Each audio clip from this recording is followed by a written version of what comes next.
Kishan ji, target तो बहुत सारे आप लोगों ने भी सेट किए थे। टारगेट तो ये भी था कि भोपाल झुग्गी मुक्त हो जाएगा, लेकिन अभी तक वो टारगेट पूरी तरीके से पूर्ण होता नजर नहीं आता। इसके पीछे क्या वजह है?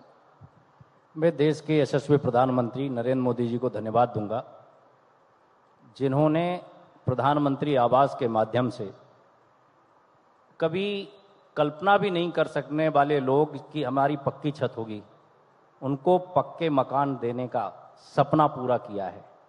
और अभी मध्य प्रदेश के हमारे यशस्वी मुख्यमंत्री डॉक्टर मोहन यादव जी ने झुग्गी मुक्त भोपाल अभियान शुरू किया है।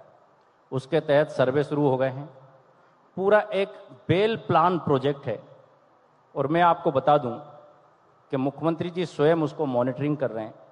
शहर के अंदर सभी झुग्गियों का सर्वे किया जा रहा है और सर्वे करने के बाद उसका डाटाबेस तैयार हो रहा है।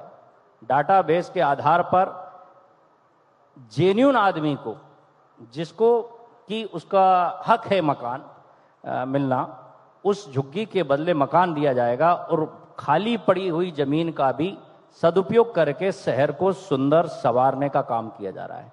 तो अभी तक मैं ये नहीं कहूँगा कि झुग्गी के वालों, जो हमारे भाई बहन हैं, उनके लिए मकान नहीं मिले। आप देखिए कि शहर के अंदर पर्याप्त प्रोजेक्ट पहले से रनिंग कंडीशन में हैं और जो झुग्गी मुक्त आवास वाले हमारे भाई बहन स्लम की मल्टियों में ऑलरेडी रह रहे हैं, तो पहले भी काम हुआ है। पर अब हम जो इस पर कारगर ढंग से काम करना चाह रहे हैं वो ये है कि जिस व्यक्ति को मकान मिले झुग्गी के बदले, बाद में वो झुग्गी उसी स्थान पे बनी नहीं रह जाए। झुग्गी मुक्त मतलब जेन्युइन 100% झुग्गी मुक्त, उस पर काम कर रहे हैं और प्रभावी ढंग से काम कर रहे हैं। मैं आपको विश्वास दिलाता हूं कि ये प्रोजेक्ट जब जमीन पर पूरी तरह से वर्किंग कंडीशन में आ चुका होगा, आप शहर को झुग्गी मुक्त पाओगे। लेकिन फिर तो लंबा समय लगेगा, क्योंकि आरोप ये भी लगते हैं कि झुग्गी माफियाओं के सांठगांठ की वजह से ये प्रोजेक्ट लेट होता जा रहा है। मैं उस पर भी आपको बता दूं, देखिए अब माफियाओं का तंत्र खत्म हो गया है।